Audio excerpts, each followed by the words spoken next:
Hello. Ooh, we close. There's a hair in my mic.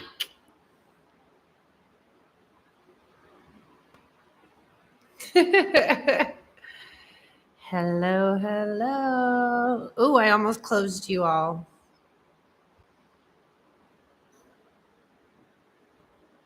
Can you see up my nose?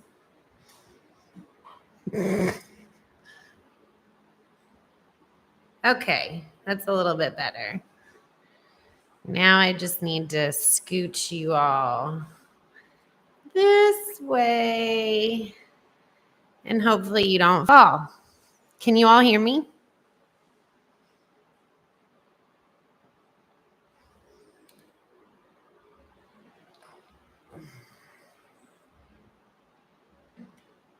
Yay. Hi, Red. It's good to see you. I need to move this over, actually, like here. There we go. And this needs to go here. Okay. I think I'm good now. Maybe I'll move this like this. I think this is going to be better. Yeah. I need the mic on this side. Hi. Okay. Sleep, sleep, sleep, sleep, sleep, sleep, sleep. Sleep, sleep. Who doesn't get sleep? Who thinks their sleep is making them fat?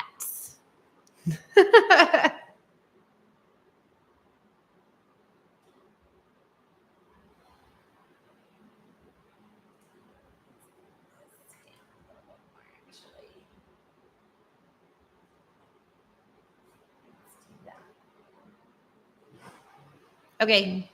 Who thinks sleep is making them fat?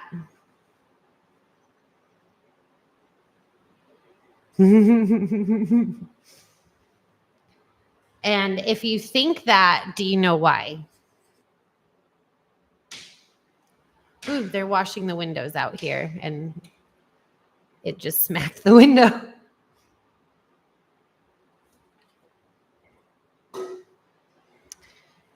Okay, time's up. I will tell you one of the reasons why. When you don't have adequate sleep, you produce more of a certain okay, Guy, that window is open. That door's open. You're going to spray water in our business. Oh, good. Awesome.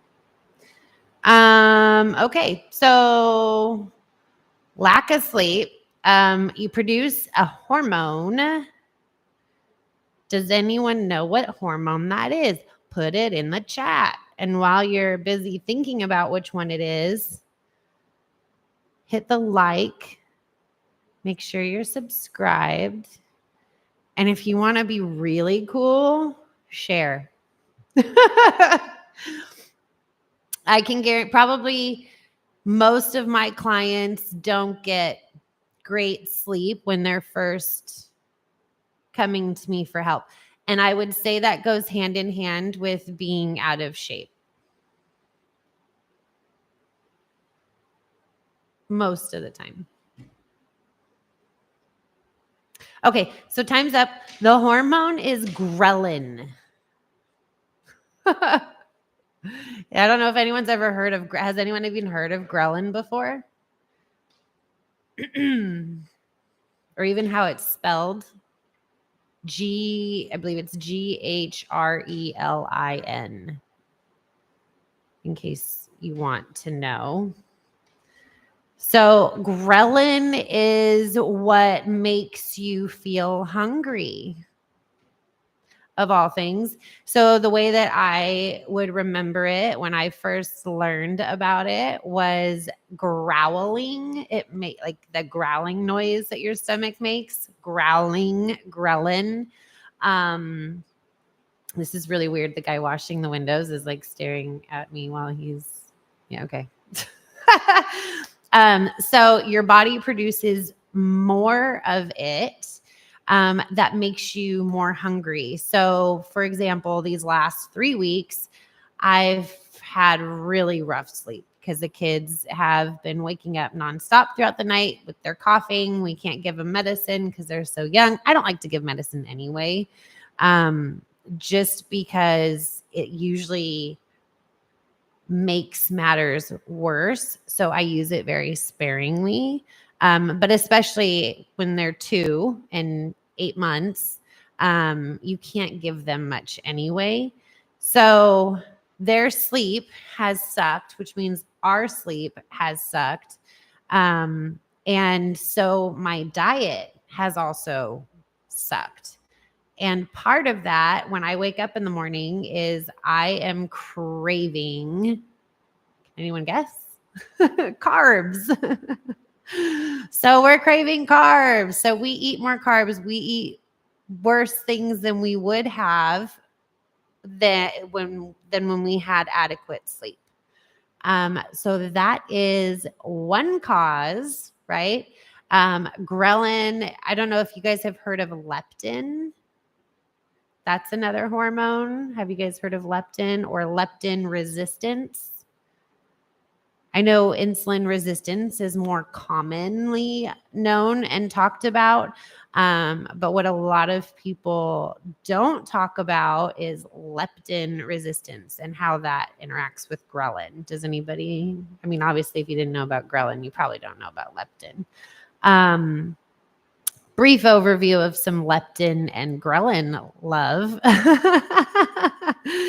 Okay, well, Red, would you agree that the next day, if you don't get good sleep, do you usually eat good? Probably not, right? Or it's much harder to curb those cravings, right? Do you feel like you crave those bad foods? French toast. That's one of my favorite breakfast meals of all time is French toast. You can't go wrong with a good French toast breakfast. It's like for dessert, you can't go wrong with a good brownie. Yeah. Okay, so ghrelin and leptin, they're like inversely related. So, well, that's probably not even the right way to put it. So when ghrelin production is high, you're more likely to be resistant. Red, no, but I don't eat lots of carbs, don't eat brownies or French toast. Then are you even living? How are you not eating those things ever? That's not living. Let me ask you this. Why don't you eat a lot of carbs? Is it because you're afraid to eat carbs? Do you feel you get fat on carbs? Do you don't have to tell me.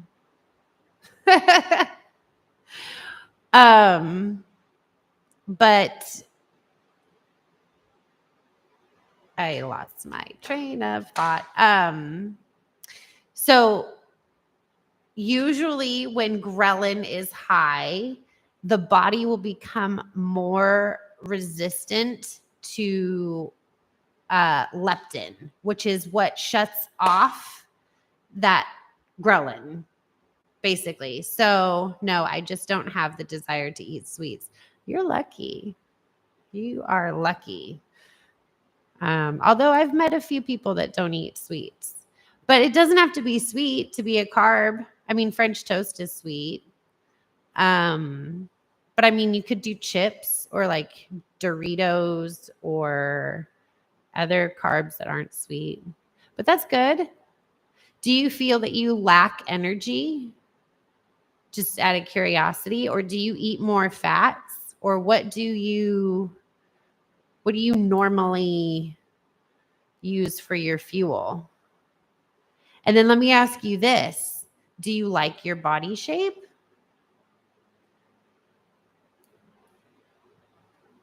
Because most people would think if they take carbs completely out, or if they don't have a sweet tooth or a sweet problem, that they should be in shape, right? Or at least not overweight or unhealthy. But it's funny when it's not the case all the time. Too much fat. So you eat pretty clean, Red. That's good. I'm assuming. Okay, so what does leptin do? Let's go back to leptin.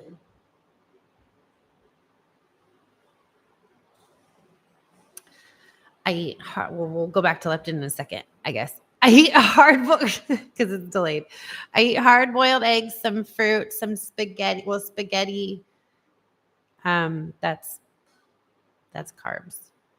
Fruit is carbs, but fructose is definitely much better. I just need to exercise and tone. Well, if you're eating a ton of fruit, even though fruit is good for you, yeah. And those are carbs, and that's sweet. But it's not sweets per se. And it's not bread, which is good. But bread isn't always bad either. The way that we've processed bread in America is more for mass production and profit versus when you make it yourself, and you let the yeast eat a lot of the gluten because you're letting it rise a lot of times overnight. And so I think the difference between like homemade bread or bread that you would normally eat out in Europe and whatnot, that's not mass produced versus mass produced bread, I think it's the gluten factor difference is like 18% to 6%. So homemade bread or bread that's allowed the yeast to sit overnight will eat the majority of the gluten. So it's not so much that bread per se is bad. It's just how we have perverted bread. We've made it so mean. No, not a ton of fruit. Most fruit tastes like poo these days.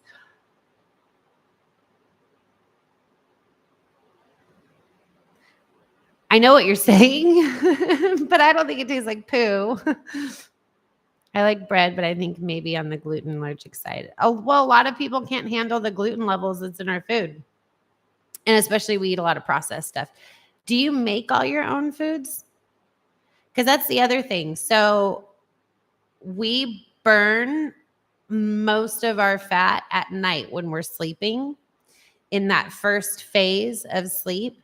And so if you're going to bed, and with my clients, I don't care usually how late they eat. There is something to be said about having food in the stomach and how your body processes it and whether or not you get adequate sleep quality compared to if you waited a little bit and then went to bed.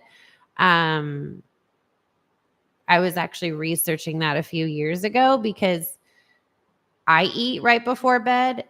And so I did this whole like Whoop study and found my HRV levels were lower when I ate right before bed. But truly, with all of the science that I've seen, you get better sleep when you have a full stomach. Think of a baby. When you're going to put a baby to bed and you want them to sleep through the night, are you feeding them at 5 o'clock and then putting them to bed at 9? No, you're feeding them right before bed and they're not waking up hungry, right? When they sleep. So, and your body is meant to rest and digest. So you're resting, you're digesting, you're repairing.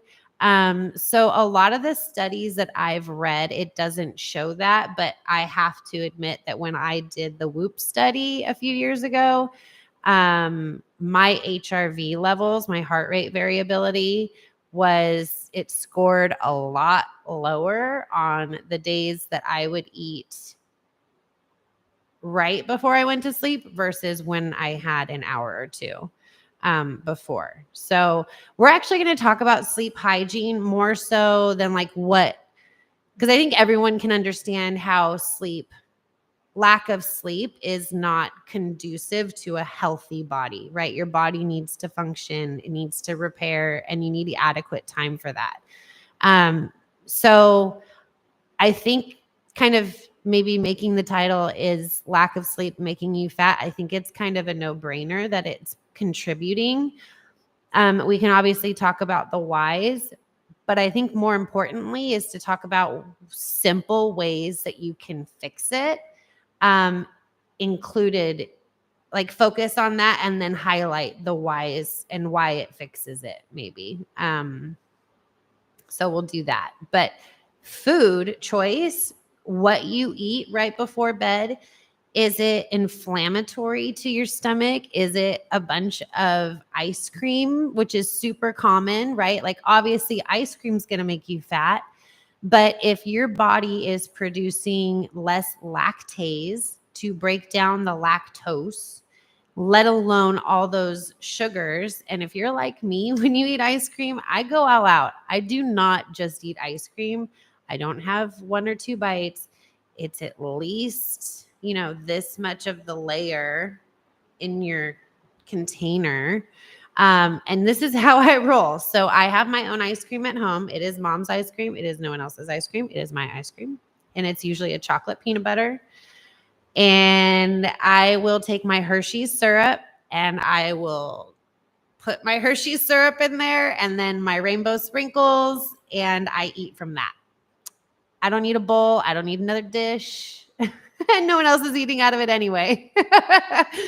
So, well, my daughter probably sneaks some bites, I'm sure. But then I just put it back in there. I don't, I'll eat not that much. But anyway, right before bed, super, super bad, obviously. But food in general, a nice, well-balanced meal is actually very good for you before bed. So let's see. Let me catch up. I like bread, but I think, I read that one. From the grocery store, cantaloupe is not supposed to be crunchy. So cantaloupe is not usually on my list of approved foods for people. It's not usually conducive to our goals. And most people don't eat it anyway. Usually when you go to a restaurant, that's what you see. Like, the melons are all usually tossed to the side on a plate. Everyone eats the strawberries and the grapes. And you don't eat ice cream. Yeah, I do. I mean, anyone else, right? Pasta, bread. Yes. Hi, Wilson. So a small a small snack. Blah, blah, blah. Most of my clients are not eating 3 meals a day. They're eating 5 or more. Very few are eating 4, and that's just because of schedule. But most of my clients are eating 5 or more, 5 to 6 usually. So if you take the total amount of food that they're supposed to eat in a day and divide that into 5 or 6 equal meals, it really is a small meal. If you put it size-wise compared to what someone else is going to eat, especially for dinner, it's probably like half of a dinner plate for most people. But you're eating every 3-4 hours. So you're not starving. You're not waiting, 6 hours to a meal like most people. So you're constantly fueling that metabolism. But also you keep amino acid levels even in the blood easier, which helps protect muscle mass, which is really your ultimate fat burner. So for red, building that muscle tone is going to really help, even without changing your diet, just really help increase your metabolism, because it's constantly going to be needing fuel throughout the day, which I say all the time in these lives. I know. Yeah, because they are crunchy. Now, if you get it, cantaloupe is strange.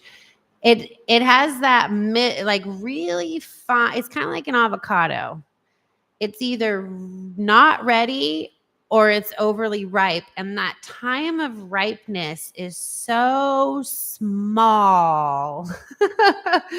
So I feel like that's the way with cantaloupe, because you can get some good juicy. I've had good juicy cantaloupe before that wasn't crunchy, but I feel like that's such a small window. And I'm sure if we looked it up, people they probably inject it with something to make sure that it doesn't ripen before, someone buys it at the store. Should we look up the average?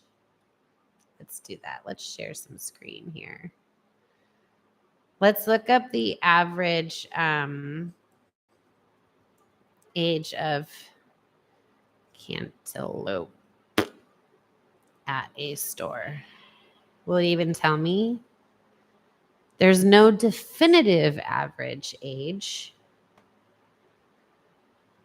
Fully harvested. Okay, let's share what I'm seeing so you guys can all share. Okay.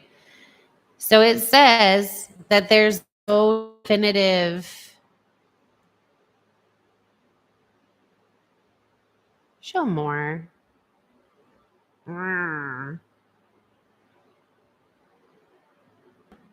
So it says there's no definitive age, 5 to 14 days after harvest.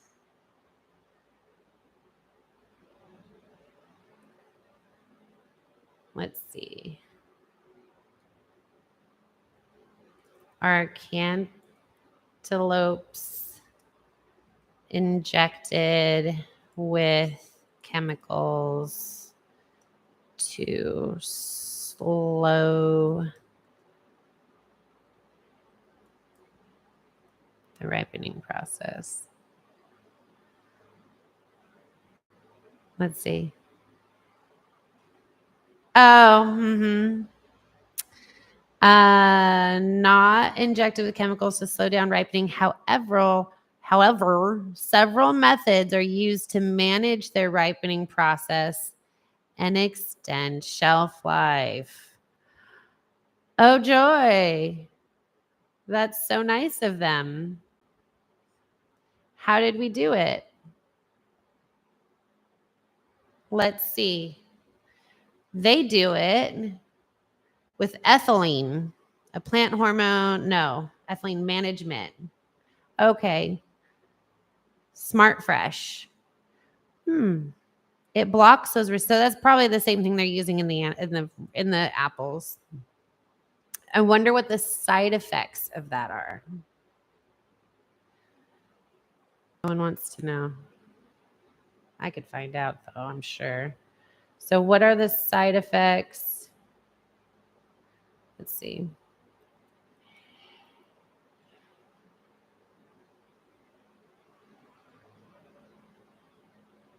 Because I don't want to have to try to spell that out. Let's go here. Side effects. Huh.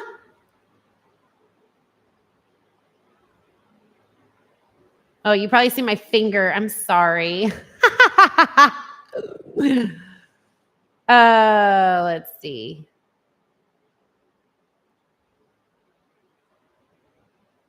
I don't think that's the same thing. It's giving me like this drug instead. And that's not what I want.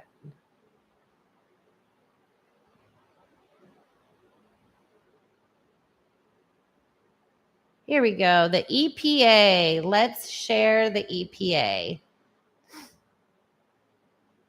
Are those chemicals why carnivores say that the plants are killing us? Hi, Mo.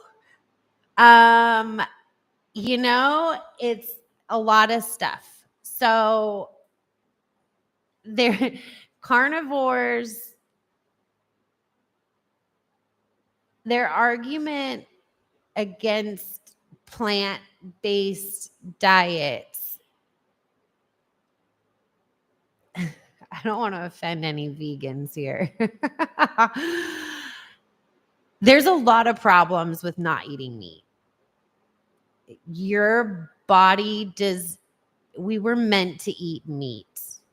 God made animals, and it says in the Bible that we were meant to rule over the animals and eat them. Now, I understand it's hard for some people. Yes, and our teeth are meant for meat. Exactly. You have molars for a reason.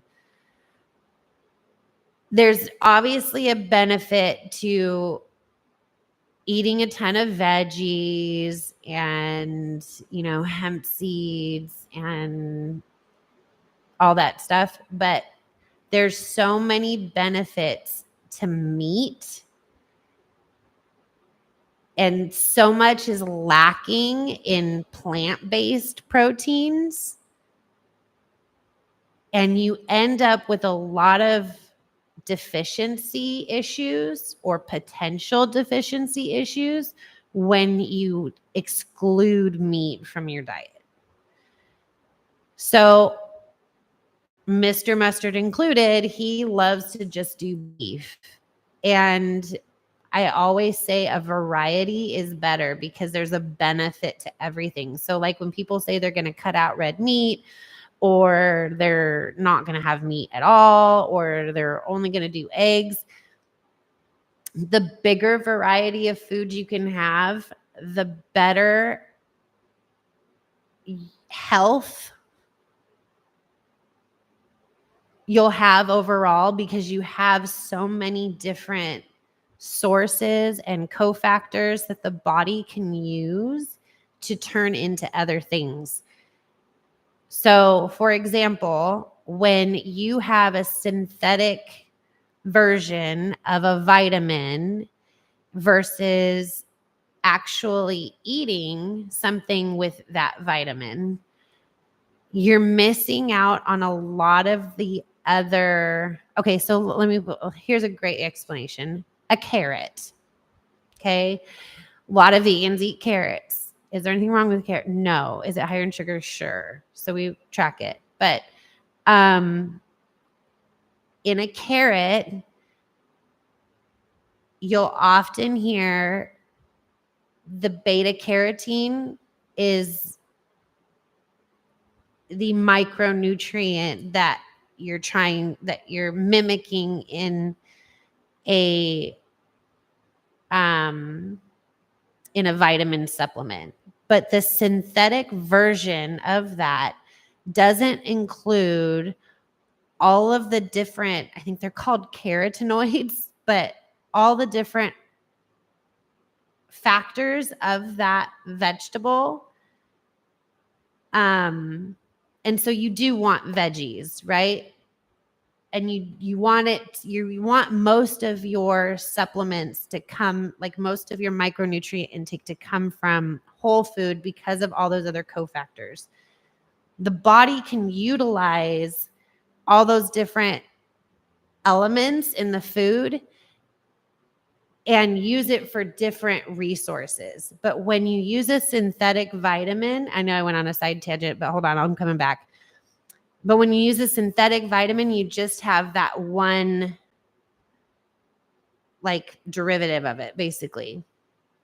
So it's not as effective in the body. Now, the problem is that carrot that we got, it's either however old, and a lot of those nutrients are dying off, right? Or the soil was crappy. The book I talked about when we were chilling with Mustard the other day, the rain barrel effect, talks a lot about how the soil is depleted and even tainted, not just with pesticides, not just with chemicals to keep the bugs down, but with the drugs, the vaccinations, the fluoride, all that other crap that is inside the water from coming down sewers and all kinds of stuff. So if you were to test the water, in fact, maybe I should pull that up here. If you tested the water, I'm going to leave that one up. Ventura water. What I want to say? Ventura water. So now you know what city. Ventura. Well, you guys can come to my gym anyway. Hi. Get a free pass. Not Ventura Water Health, Ventura Water Quality. I can't think after 12 quality. Okay. Let's see the latest sampling. So we're going to share screen. Share.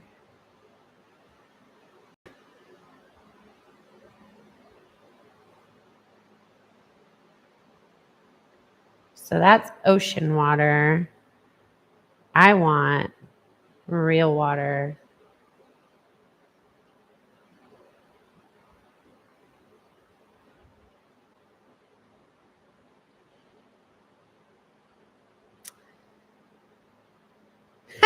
Contaminants detected. So this is Ventura. Okay. We have 224 times the EWG's health guidelines for arsenic. Awesome. 2.3 times the chromium. I can go on. Oh, you can't see shit. Here, share screen and here. I shared it now. I'm getting used to this. Okay, so now you can see. Yeah. So arsenic, 224 times the levels. You can do this to any city. They have to report this, but no one looks. So when you go to drink the tap water somewhere, please don't, because it's not meant to drink, and that's why. Isn't that nasty? And that's just these top ones. Just the top ones. Let's go down a little lower. Sorry, you're going to see here we go. Uranium, 10 times the uranium. Should we see the side effects of uranium? Yuck. Hold on. Yeah, no, thank you. Speaking of my water, I just tossed it. I don't drink my well water. I might have some dog pee in it, maybe. Yeah. Just think of all the businesses that use tap water and not real filtered water for their drinking water. Here's a fun fact for you. I do bottled water like 2 weeks leading up to a show. I will not do even my reverse water. Isn't that crazy? I dare you to look up what your water is at home. Have you seen those Berkeys? They're like $700 million. They're supposedly like really amazing at filtering your water out. I don't need something like that. My kids would go through that water like crazy. Okay, so what else can we do? Let's bring it back. I know I said I would. We did drink from all the hoses, but there wasn't fentanyl in it. There wasn't think of how few vaccines we had back then, right? Think of how the drug problem was like just Coke or whatever, you know? And then at that time, it was way less about mass production. It was, not to say we didn't care about turning the soil, but, so why should you, I should do an episode on why you should eat cows and eggs and fish. House Coke, yes. Note to self. Where is me, you? Oh, yeah, that is why we craved it. The Cocos. Stick it up your nose. Mom, Dad, that is not. Thanks a lot. You got me hooked on Coke with the hose. Okay, so what? So food. Let's actually talk about being vegan and going to bed being vegan and how it might be making you fat. A lot of the food choices that you're eating are estrogenic. Yes. Soyish, right? So you're going to bed with a very estrogenic state. It's harder to get all your protein in. So you're probably doing a processed protein, right? Not a whole food option. So it's harder for your body to break down. You're probably doing a shake before bed because that's easier. But how your body breaks down a protein shake versus a steak is so different. It's so much harder to break down a steak. So harder in the sense longer, not harder. Your body has more fuel for longer. When you are drinking your food, you digest it much easier. The body doesn't have to break something down from a solid state to then a watery state, right? But that's a good thing because then you stay fuller longer, which is a lot of why protein makes you feel fuller longer. And then you don't cheat on carbs and other foods that you're not supposed to. But it also balances your blood sugar. But with a processed protein for a vegan before bed, yes, it's going to digest faster, but it's not as bioavailable. So even though it's faster, which you don't really want faster digesting, but even though it does digest faster, it's not necessarily better because one, overnight, you want to stay full. You don't want to be starving in the morning. And then two, hold on. One, you don't want to be starving in the morning. So you do want the steak. But then two, you have the processed protein, which then is going to seep into your gut wall, right? Because it's not going to break down as easily as far as nutrients go into your system. Does that make sense? It's going to pass through faster, but you're going to pull less from it. And then you're not going to be as full. If I, that there, 1, 2, 3, right? That's what I'm meaning to say.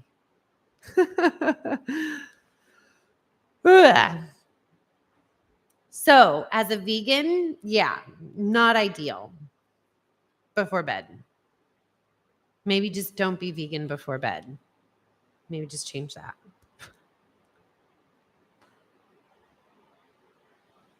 But what else? Screen time is something else we can fix. So usually before bed, I try to reduce screen time if I can. I'll try not to look at my phone. But if you can't do that because you either have kids like I do and they watch Paw Patrol late, or you're on your phone like I am because I've got clients, or I'm watching YouTube, or there's a chase. Blue blockers. So these little schmancy guys, you can see I put my fingers and my kids put my fingers all over them. But these are great to block the blue light that is making it hard for melatonin to build up, which then helps you stay asleep at night. So if you're on your screens, on your TV, on your phone, on anything like that, try using blue blockers. Or I was told, and Mo might know, I was told, I guess on your phone, you can change it to where it's more red light than blue light, which is pretty cool if that's the case. I also heard there's an app that helps with your circadian rhythm. So it'll actually allow more blue light on your phone and devices in the morning when you want cortisol to spike and you want to be more awake. And then it'll turn it to more red light towards the sleeping time hours. So you just dim it all the way down. So I don't think does dimming it take away the blue light though from it and make it more red light, or does it just make it dimmer?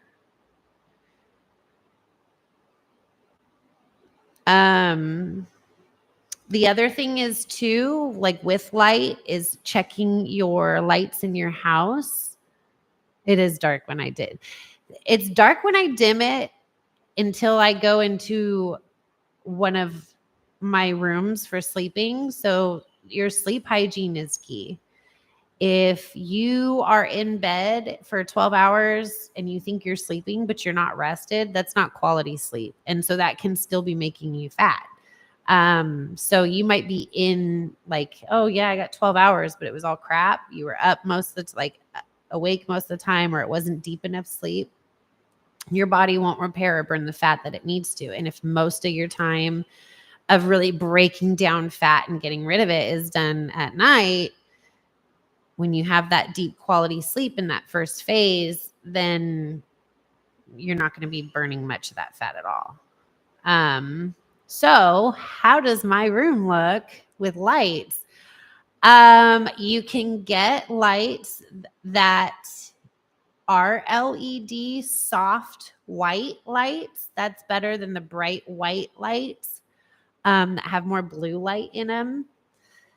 There's blue blocker glasses, right, when you're walking around. But when you're sleeping at night, don't check for anything that has even the dimmest little light on it. So for us in our rooms, like we have sound machines going because that helps with sleep.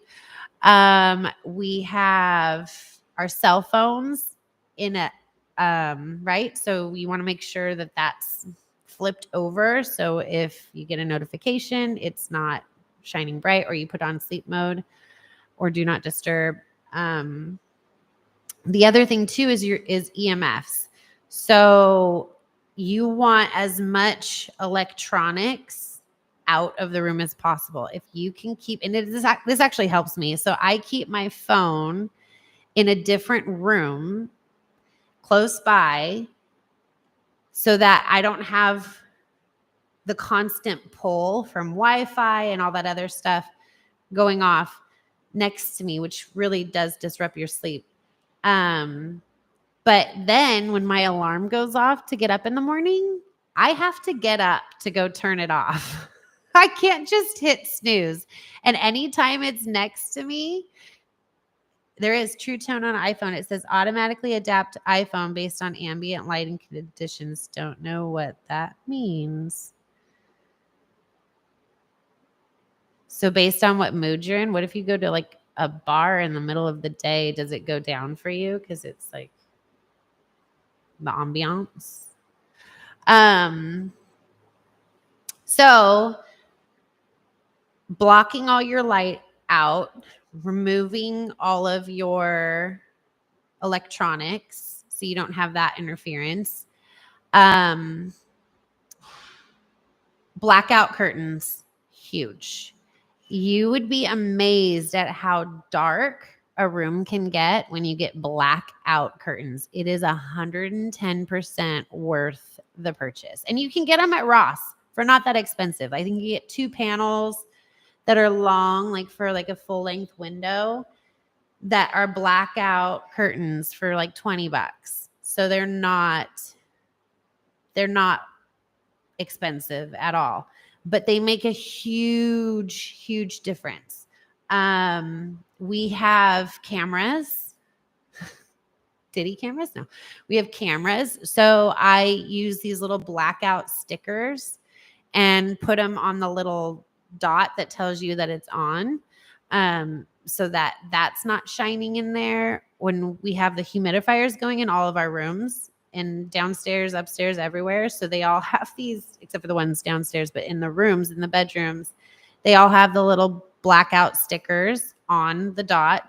It does, you do have to memorize the settings for that. But it's, fine. And then what else? Where else do you get a lot of light? But just think, so like think of I always try to think of it back to a baby, right? I feel like we always treat ourselves differently once we've grown up. But then as soon as you get this baby or you have a baby that you're taking care of, all of a sudden, all this knowledge comes back to us. It's like all of our common sense comes back to play. Okay, we need the baby to sleep. So make sure the baby is fed and has everything they need to grow. And let's make sure that, the baby's room is dark and quiet and the temperature is right. It's cool, but they're warm. And, they have adequate time to sleep. And, we're calming them down, not winding them up before bed. It's like we forget all these things that we do for babies to do for ourselves. It's like once we grow up, it's like, I don't need that. It doesn't apply to me anymore. I'm not a baby anymore. But really, we're the same people. We still need to have a nice dark room, a nice quiet atmosphere. Your body needs to feel safe. Here's the thing, your body wakes up multiple times at night. You don't realize it, but you're tossing and turning. Usually after that first phase where you're really, restoring and repairing the body, you go into this it almost looks like stairs. And you're in and out of sleep and in and out of sleep, and your cycles get shorter and shorter and shorter. And usually around 3 a.m. is where you're really starting to pop in and out of that sleep. And so you want to make sure that towards that end, you're able to stay asleep. And one of those ways is feeling safe. So if in that phase you find you're waking up a lot, oftentimes those are things that you're thinking about, that you're stressed about. So addressing cortisol peaking issues.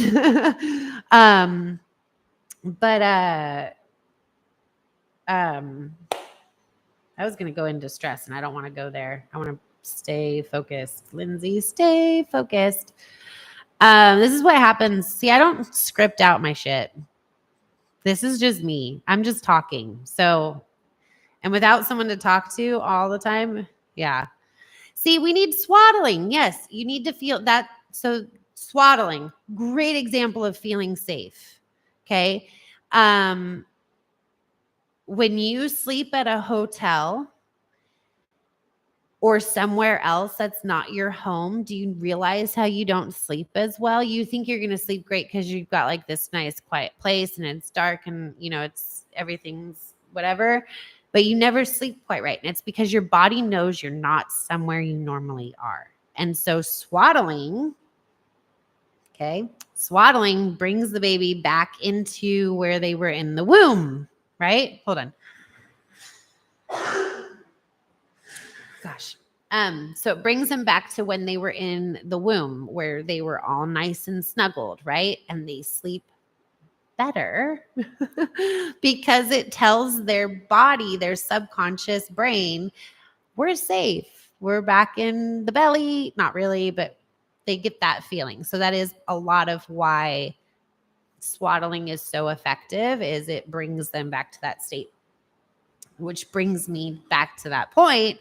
You want to feel safe when you're sleeping. So, being comfortable is another one. Temperature.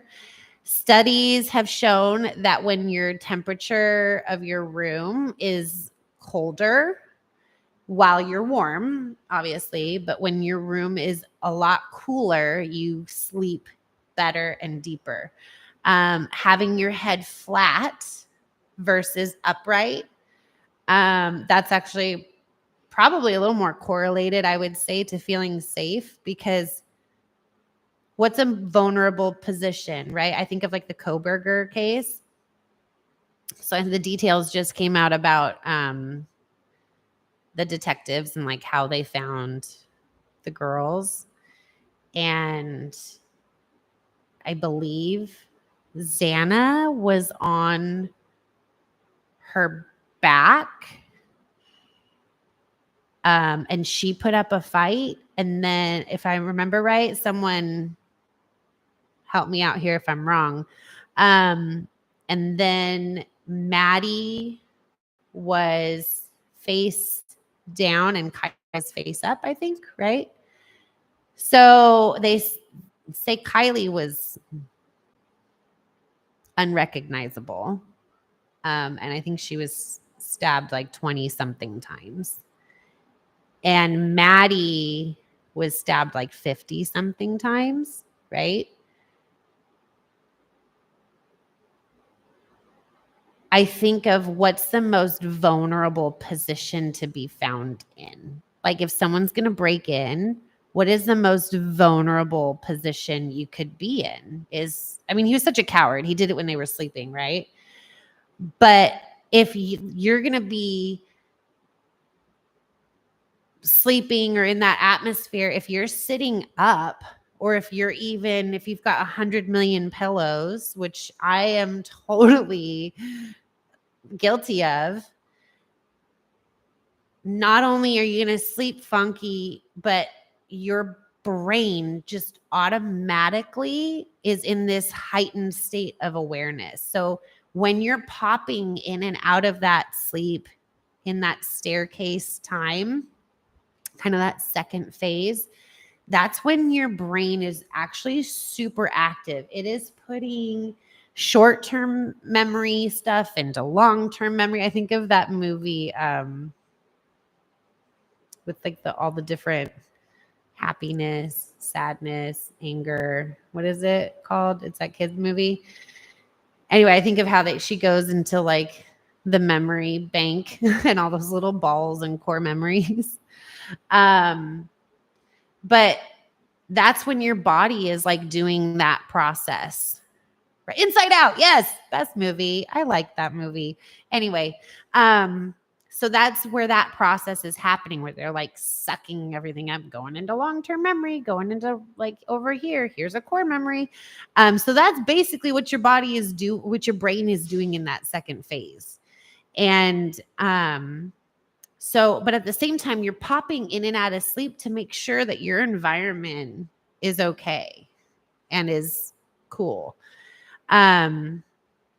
So if you're already in this kind of heightened state, you're somewhat propped up, your body is going to be more inclined to wake up and get going.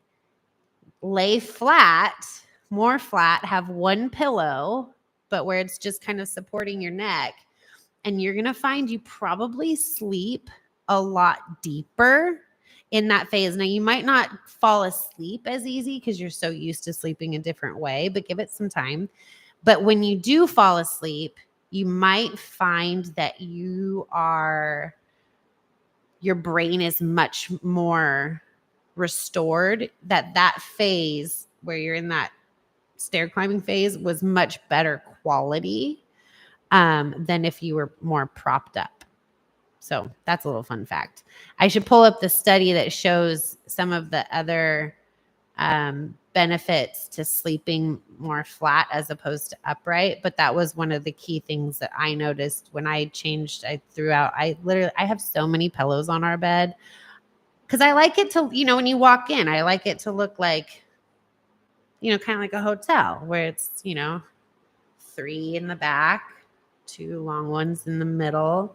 And then, the ones that are just really fluffy air in the front, and then like a cute little decorative one. It usually takes up like the first half of the bed.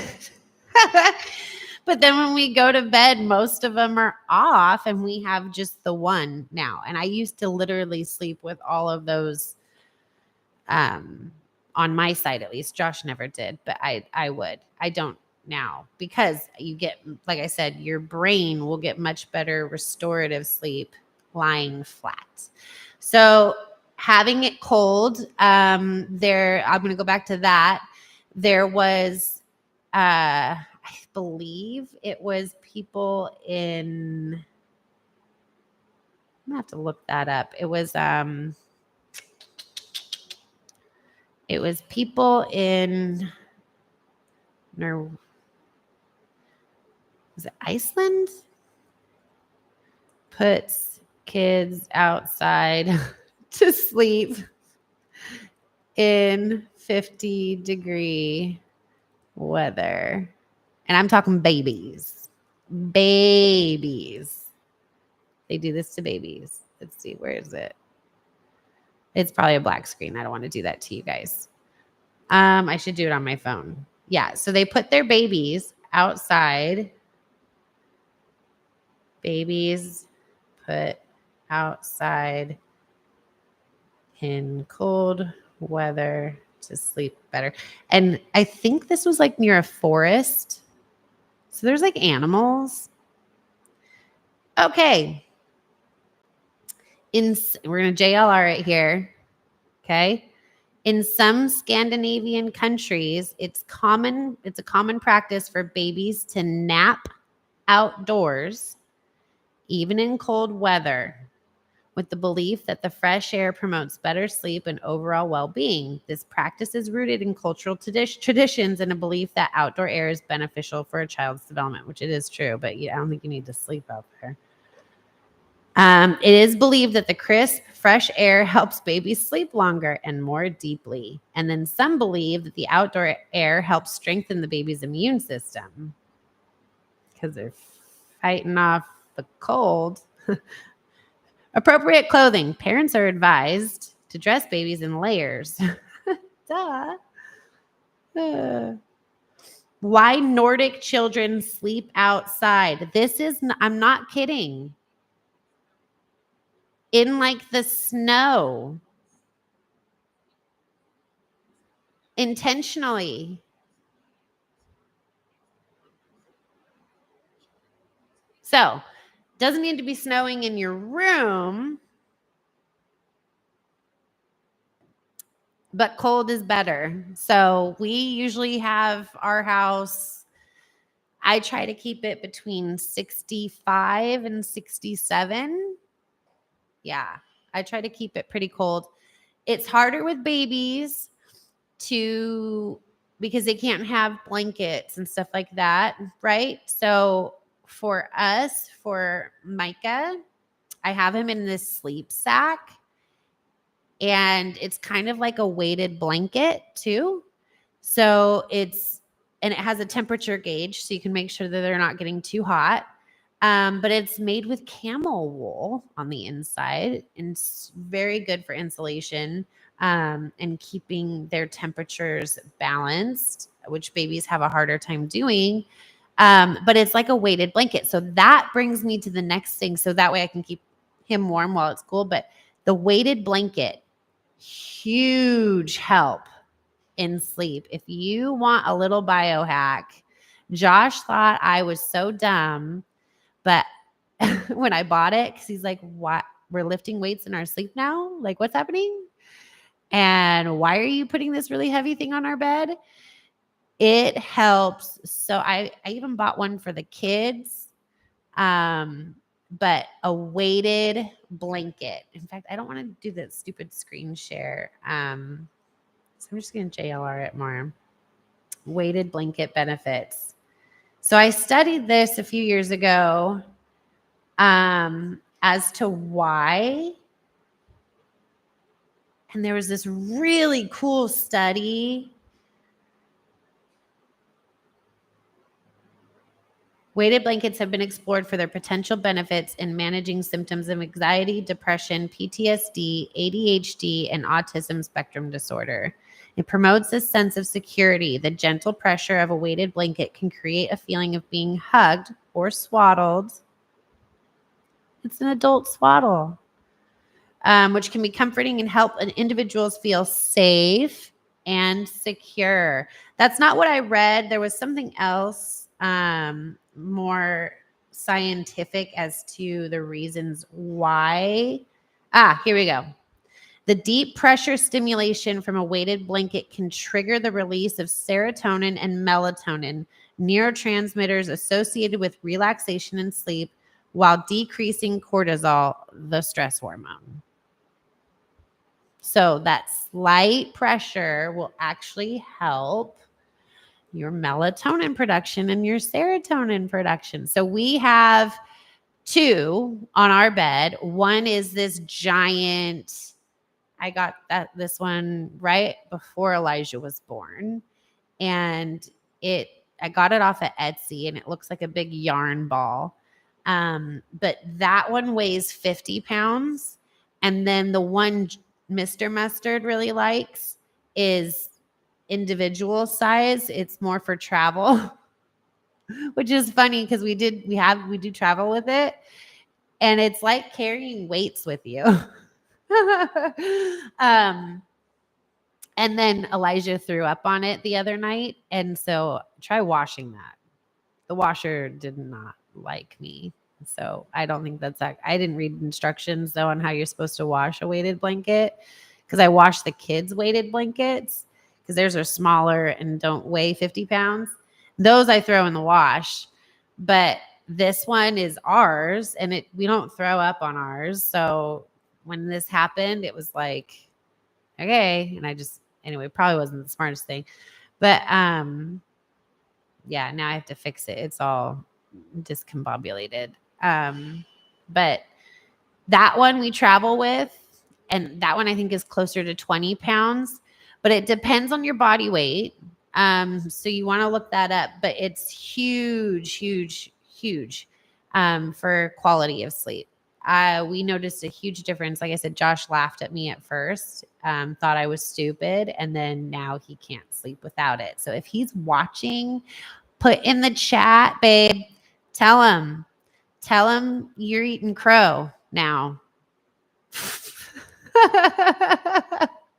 I can say that though. But yeah, so weighted blankets, super. Oh, look at this. Is kind of like the one I got on Etsy. It's like this big yarn ball. Only thing is it sheds like crazy. That's not it. And it's not green. And that's not where I got it from. But it's like big yarn looking stuff. But it sheds worse than like a German Shepherd. Worse than that. I have those little yarn hairs everywhere. And I have a white rug underneath it. So and it's dark gray. So I'm constantly vacuuming these like sheddings. And they get stuck in a nose ring. That's fun. Not at all. Yeah. So that's another good one to get better sleep, which I'm telling you, you don't even have to change your calories. I mean, obviously keep in mind what you're eating before, like we talked about, but just changing the quality of your sleep hygiene, like what you're doing, your blue light, the temperature, the sound. We use a sound machine. So we have it which is not vegan. What's not vegan? What's not vegan? The yarn? What's not vegan? We have a sound machine in each and every room, and it's on white noise. My phone has one that I really like. It's actually the sound of being in a womb. So you hear like a heartbeat and white noise. Eat crow. Yeah, crow's not vegan. He's not vegan either. Gosh, no way. He eats like 200 and 300 grams of protein a day. Yeah, not vegan at all. I mean, not that protein is all animal, but it's all animal that he's eating. He doesn't eat any vegan products. Blue light, removing blue light, getting your blue blockers, which is really easy to fix. Like this is simple. I think they're like $7 on Amazon. I got 2. It's just a matter of remembering to wear them and clean them. So blue blockers, temperature, blocking out all the light in your windows with room darkening blind things. No screen time or minimal screen time beforehand, or turning it to the true tone ambient setting. What was the other one? Hydration. Don't try to get your whole water goal in right before bed. For my clients that are trying to hit their water goal, this is how you'll be peeing all night long and you will not fall asleep. The body will think you're over diluting your blood, and it will eject. So sips throughout the day. If you get to the end of the day and you haven't hit your water goal, I recommend just keeping the water by your bedside. And when you wake up, which is a really cool trick, if you have cold water, they say to drink 8 ounces of cold water, and it will help trigger the vagal nerve to get into a parasympathetic state where it's calm and relaxed. Little interesting hack. I've done it several times and it's worked. I've also done it several times and it hasn't worked, which usually means it's some other issue. But staying hydrated so that your body can do all the different functions that it's going to do in the night, which is a lot. But that'll give you adequate sleep. If you're dehydrated, you will not have a good circadian rhythm. So dehydration will make sleeping difficult. But don't gulp it before. Keep it next to your bed. Obviously, adequate food intake throughout the day so you're not hungry or waking up hungry, just like a baby, right? What else do we do for babies? Making sure you're warm, room's cool, a weighted blanket, blocking out any potential little lights with blue blocker labels. How about timing? Going to bed on time. So when we get home, we have all these shows we want to watch, or Chase will come on, or something will keep us awake or from going to bed at a decent hour, or we're just so acclimated to kind of what the world does, which is the world is like up late all the time, right? But if you bring that back in line with your natural circadian rhythm, which is with the sunlight, so in the morning when you wake up, those shorter blue rays are strongest. That's why we burn easier in the morning time hours usually. But those blue rays are shorter and help spike cortisol. So that is when our cortisol is actually meant to spike. So going outside in the morning, getting that into your eyeballs, getting adequate sunlight throughout the day. But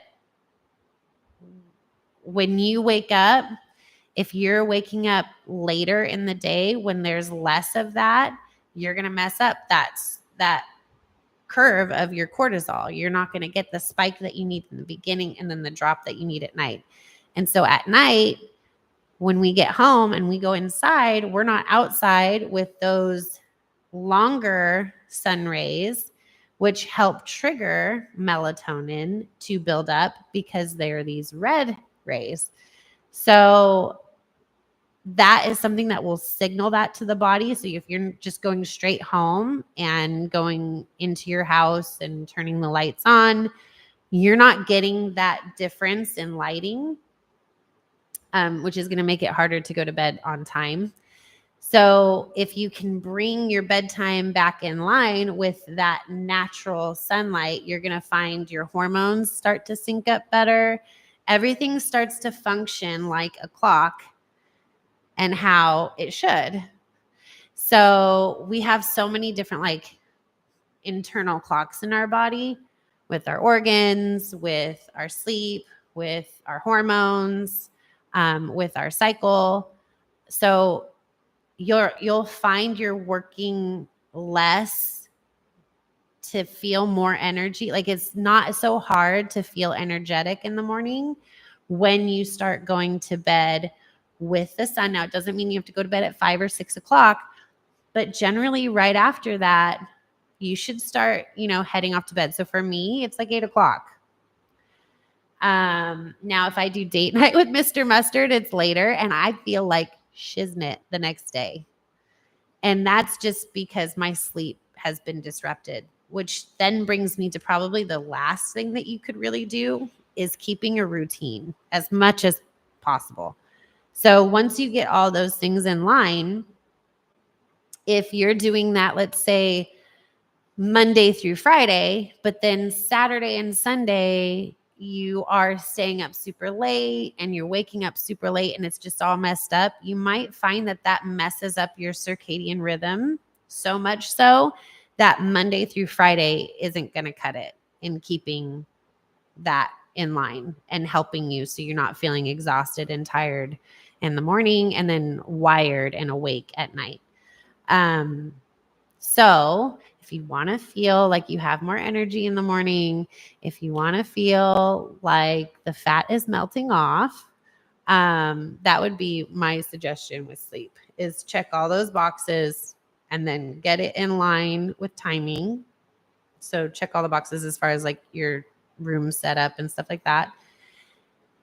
And then make it a routine. So Monday through Monday, you're waking up at 6, 7 o'clock in the morning, and you're going to bed at 7, 8 o'clock at night, generally speaking. I mean, if it's a little later than that, like let's say you're waking up at 7 or 8 and going to bed at 8 or 9, that's not too bad. But once you start creeping into going to bed at like 9, 10, 11 o'clock, you're missing that first phase of really deep sleep, or you're going to hijack both where you have some of that deep sleep, but not enough.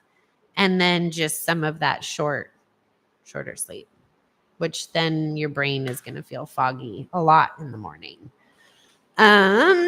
So quick recap as to if it's making you fat would be how it impacts your hormones, how it impacts the time that you're able to break down fat, get it out, and repair the muscle that you're trying to build at night, how you eat. It affects how you eat the next day, right? Craving carbs. It affects your ghrelin and your leptin production. It affects your cortisol. Now you feel like you need a nap. Naps are good. Anyone know so what the key, did you know that there's like actual time frame that you want for a nap, that you actually don't want to nap for hours and hours? There's like a sweet spot. Do you guys know what that is? 90 minutes. Close. It's actually 45 minutes.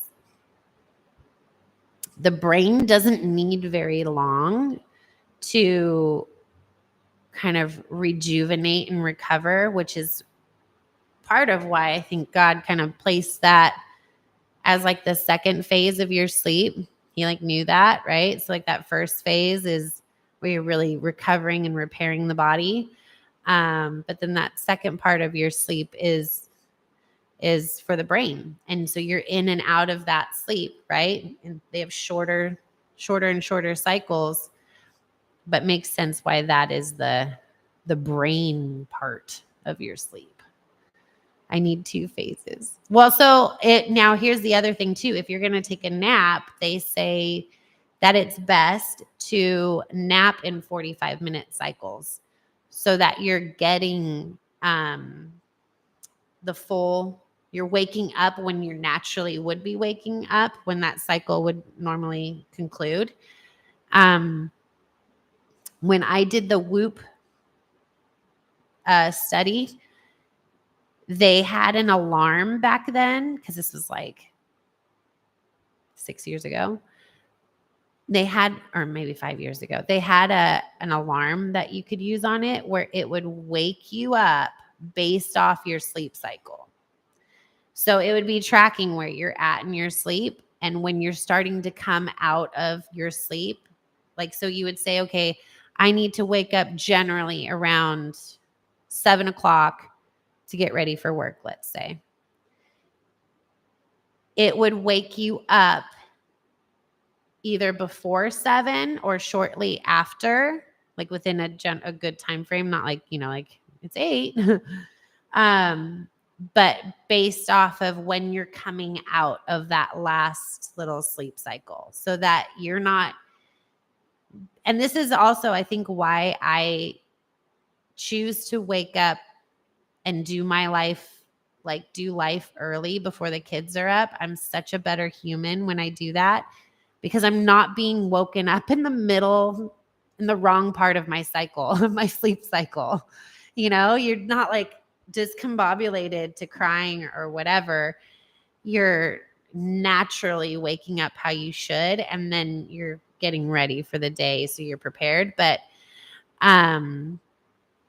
for me,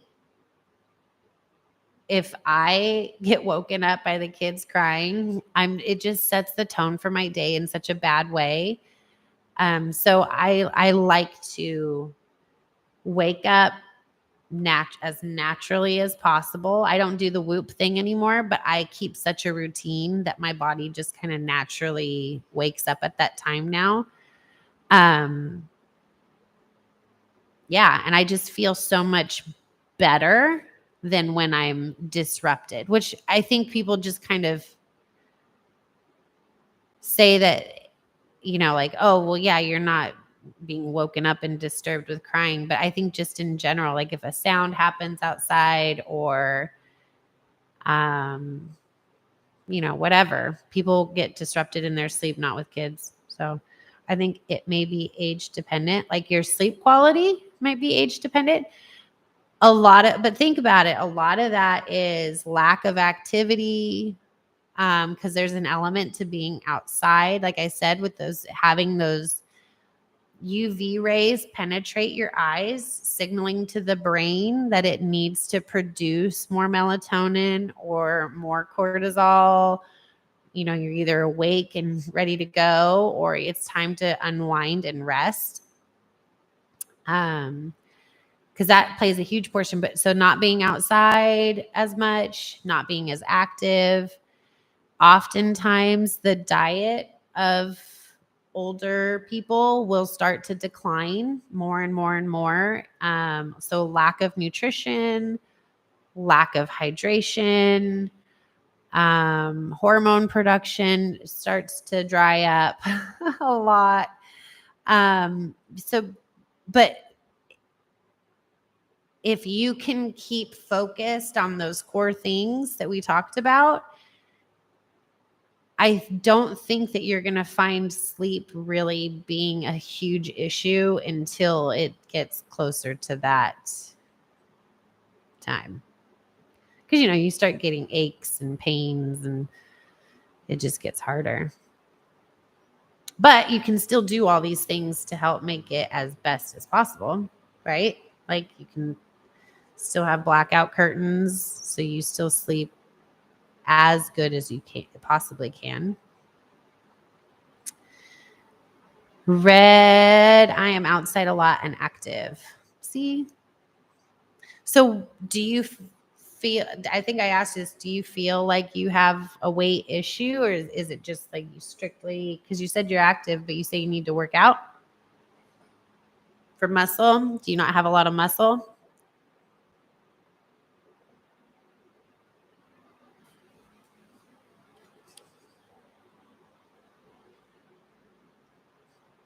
I'm waiting for your answer.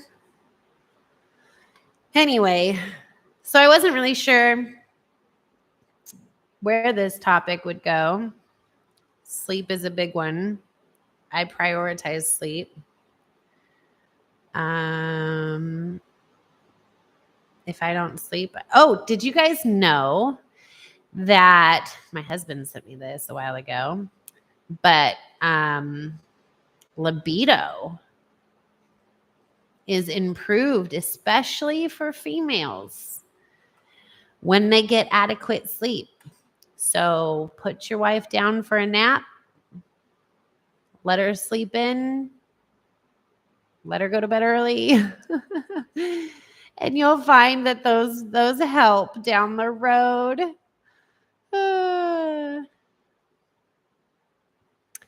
So, Red, your friend sounds like me. Because that's what I do. So it's a little on the earlier side, right? But that's if she's getting, that's hours wise, that's adequate sleep. 7:30 to 3, 7, 8:30, 9:30, 10:30, 11:30, 12:30. Yes, I'm counting with my fingers. That's 8 hours. And the sun rises at 5, sets at what, 7? So she's not far off. But you say she has bad sleep issues. So is it bad quality in those 8 hours? Because that would suck. But that breakdown isn't too bad. Yeah. So 6.5 hours isn't bad either. They say anywhere between 6 and 8 is ideal. If you're getting more than 8 hours of sleep and you're still tired, you're not getting good quality sleep. It's crappy sleep. And you should check your sleep hygiene. Yeah, 6 is good. And studies have shown that women, we function pretty good on 6. But oftentimes, like especially when we have babies, we're functioning on far, far, far less. And they say that you can never really catch up on sleep. So I think that hurts us a lot when we have babies. She has a lot of anxiety. Aww. That sucks. So it's probably bad quality sleep. Always put. So Mark, you should just subscribe and you'll get a notification when I'm going live. That's actually why I didn't post it on Instagram today. I want to encourage more. Okay. I just want to encourage more people to subscribe so that they get notified. I'm sorry. So once I get Streamlabs up and running better too, and then I think I've found how I can schedule it through here now that I've got 50. So I can schedule streams. So I'll be scheduling them more in advance. I also wasn't sure what I wanted to talk about until literally driving over here. I'm telling you, I do not script this. This is all like just me and what I know. I should probably be more professional and have like this script, but I don't know. I mean, there's so many things we can talk about, from supplements to workouts to exercise, like specific exercises, and then workouts with like the combination of those combined and why. To cardio. I was going to talk about cardio and why you should do the different forms, or what the different forms and benefits are. I want to go over, there's so many things I want to talk about, but at the same time, I feel like when I go to think like, okay, what am I going to talk about today, or what should I talk about this week? Some of them just don't feel like they hit right. So I kind of just wait until God kind of tells me which one to do, or I just pick one, or here we go. Like, I don't know. I'm just trying to post stuff that I feel is applicable that you guys would want to know. So if you guys have suggestions, let me know, because it helps.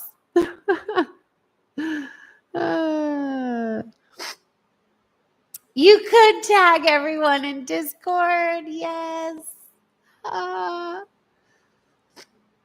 So magnesium is good for sleep, Mark, but it's not the end all answer. So especially for someone like Red's friend, choosing some herbs and stuff before she goes to bed, like ashwagandha, turmeric, even things that are going to help calm her anxiety. But I mean, supplements can only go so far. And then if she's really stressed, she's probably deficient in some other nutrients, maybe zinc. That gets depleted really easily. Zinc's like, I know I always come back to zinc, but it's one of like I'm telling you, the main things. Vitamin D, there's a ton of things that get depleted with higher levels of cortisol and anxiety. So if she can take supplements beforehand to help calm her down, but again, if she's got, like, let's say she's a FBI director, or, you know, she deals with seeing crime scenes every day. I mean, that's an emotional thing, you know. Sleeping pills. So I used to use those, but the problem with those is they don't fix the problem. It's just a Band-Aid. And then a lot of times you don't get the quality sleep. It's like this sedated sleep. So you don't even feel rested the next day. You just weren't awake. Right?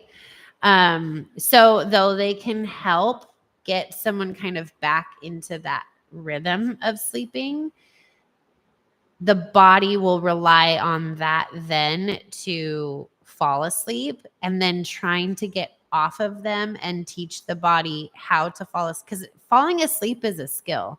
So for bringing it back to the baby, okay, we should name this baby, but bringing it back to the baby, one of the biggest skills that you can teach a newborn baby is how to fall back asleep, how to put themselves back to sleep. Some people will call this what was it? Like the crying, like you let them cry it out technique or something. And that's not actually how you can. That's not how I've done it. But once you can get the baby to learn how to put themselves back to sleep, not having to be rocked or have a bottle or even maybe a pacifier or have mom and dad there, is huge, huge skill. Because once they learn that, again, that stair-stepping phase of sleep becomes so much better quality sleep, and they'll sleep through the night much sooner. So when I'm doing this with my kids, when they're babies, after the first few weeks, I start, and again, it's not sleep training, but it's kind of like that in a way. But I teach them the skill of putting themselves back to sleep during nap time, because nap times are usually just the suckier time anyway. They just are horrific. And then that will then seep into that second phase of sleep at night.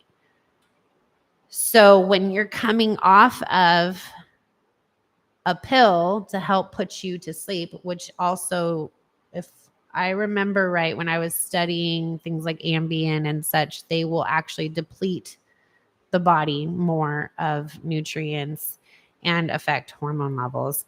But when you decide to come off of those, you have to retrain the body how to fall asleep, and it sucks. It's not easy. So you have like that regression, that phase where it's just sleep is horrific, and then most people just end up going back on it.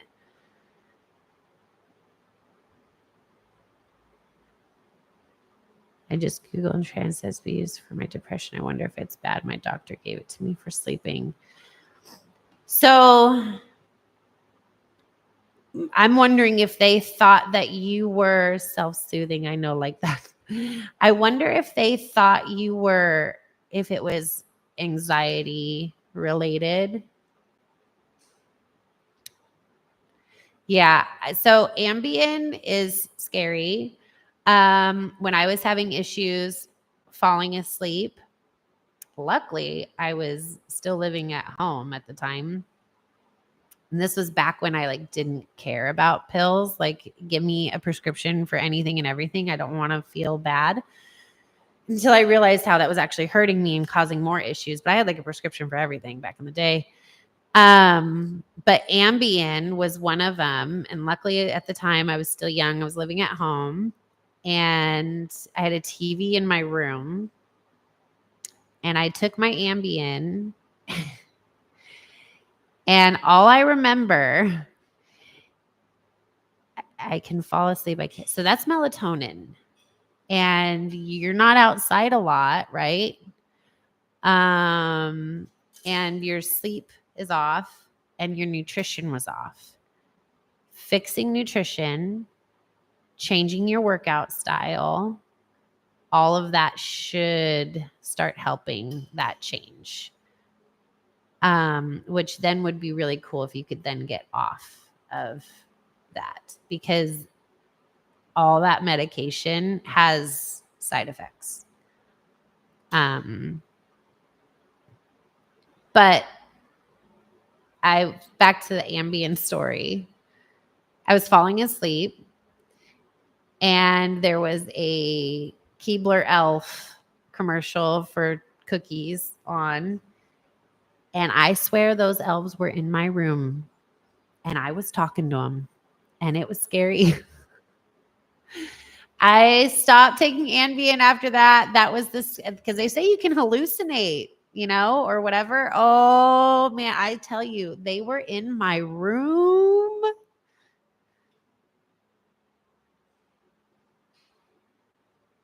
No. Never again. Yes. Eyes, all eyes. Like, I was talking to these elves. I don't even remember what I was saying. It was a while ago. Scared the crud out of me. Yeah. I can't remember what they said. Something about cookies. Got clients leaving. Nice and sweaty. Miguel. Oh, so then that was Monica. I thought I saw her leave. They didn't make shoes. They made cookies. And it was in their tree house was right there. Yeah. I already have a hard enough time with sugar talking to me.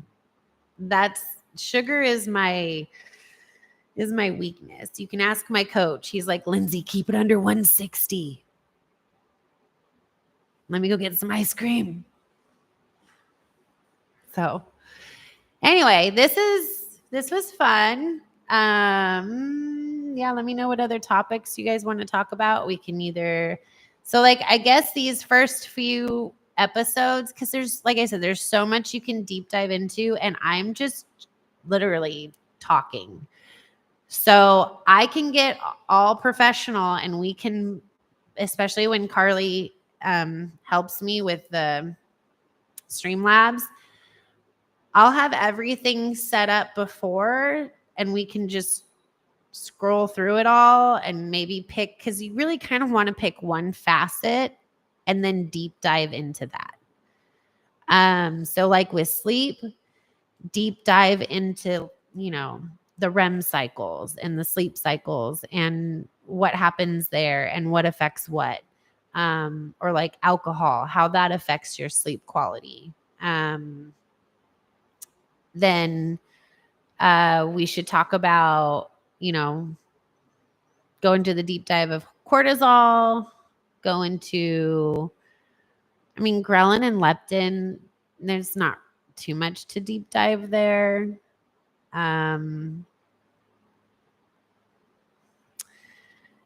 We could go into insulin resistance. We can go into the thyroid. We can go into blood panels. And so I could help you guys kind of learn how to not maybe read a blood panel, because you should always talk to your doctor.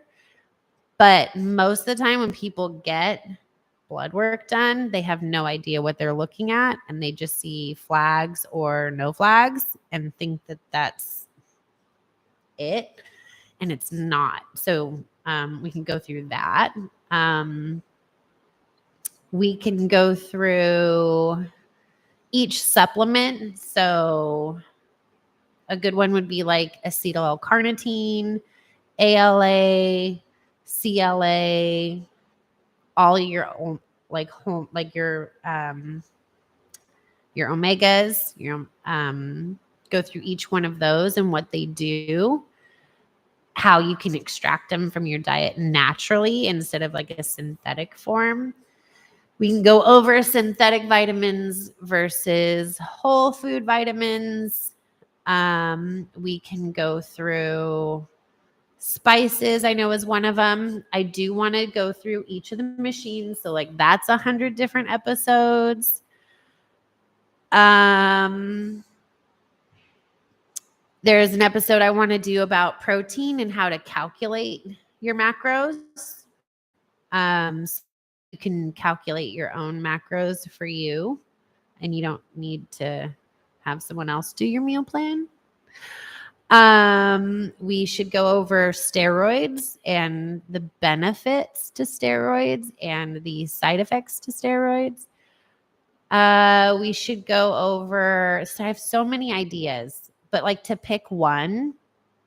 So I feel like if I do like 100-yard overview of everything, it's a good foundation to start people off as to what to think about and what to maybe ask questions about. And then how it kind of all ties in together too, right? With like sleep ties into diet, ties into training, ties into hormones, ties into all kinds of stuff, stress. And then go further down the road, like deeper. But that way you guys can see I'm not just like cortisol, blah, and then like we just talk about that for 3 weeks or something. So yes. So recomposition of the body. It's probably one of my favorite things to do because I thought I was stuck with my body shape, and I'm not, and you're not either. Does that mean you can completely restructure your physique into a different physique? No, you have genetics. You have a torso with a certain bone length, and your legs are a certain length. And I can't make you 6 foot if you're 5 foot, but I can change your shape to the shape that you're looking for, and Mark knows. Mark's seen it. Mark's doing it. But that's definitely one that I could just, for a week. But see, that's where I feel like going out into the gym for maybe that kind of episode, because it ties into so much. Like, yes, like recomping the body is everything. It's your nutrition, it's your cardio, it's your rest and recovery. It's everything. So it's like I kind of have to pick that apart too. You know what I mean? So that's why I feel like just starting from these 100-yard these really broad overview of everything, and then going in, because I feel like I don't talk in enough detail. I feel like I'm not giving you guys enough food here. So I hope I am, but I feel like I should go deeper. But then again, like I said, I think it'd be too deep for the beginning. Anyway. But maybe I'll stream this weekend. I'm going to leave my setup not here like this, but not bring it. Oh, thank you, Red. Thanks. Yeah. So I'll keep it here so I'm a little more quicker, but I'm thinking maybe Saturday. I have to see if Mr. Mustard can watch the kids so I can come in on Saturday, or maybe I'll do a chilling at home with Mustard one, or maybe we'll do a cooking one. I need to go over beef and chicken and any other foods you guys like. But I'm thinking this weekend, and then probably next week we'll stream again Tuesday, Thursday. So I usually only can stream when someone's watching my kids, because I wouldn't be a good mom if they were running around. So, yeah.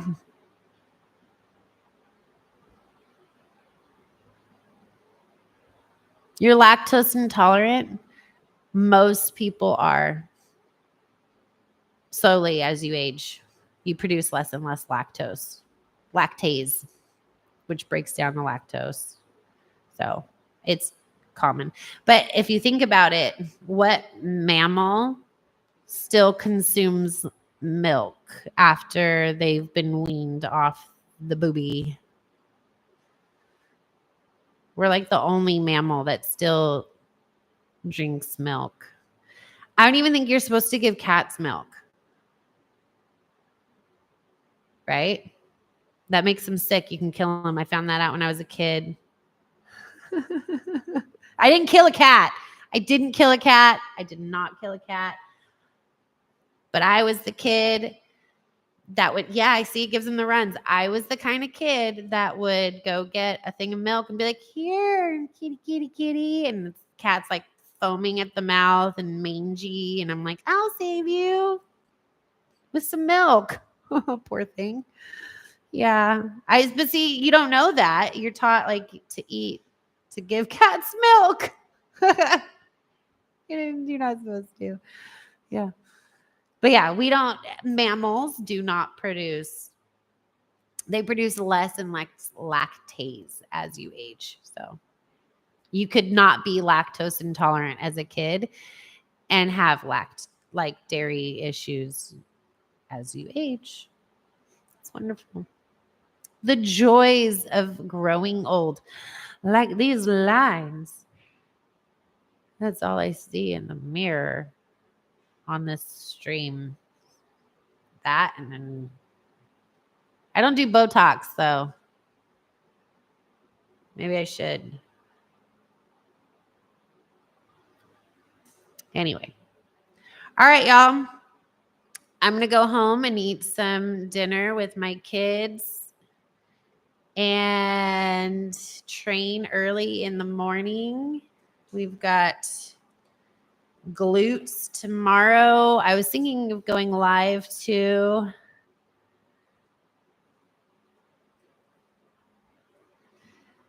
Yes. Age is a blessing. Growing old is a blessing. It just gets harder and harder to do stuff, but the more agile, the more in shape you are, the better it is. I promise. Muscle is youth. The fountain of youth. All right, guys. I will see you guys probably online tonight in the YouTube realm. I'll be around. My daughter last night had my other earpiece in when we were watching a chase. And she's now like, Mom, when you come home, can I have your other earpiece and listen in? And so I'm creating a monster. But muscle mama. Yeah. All right, guys. Bye, number 5. I will see you all later.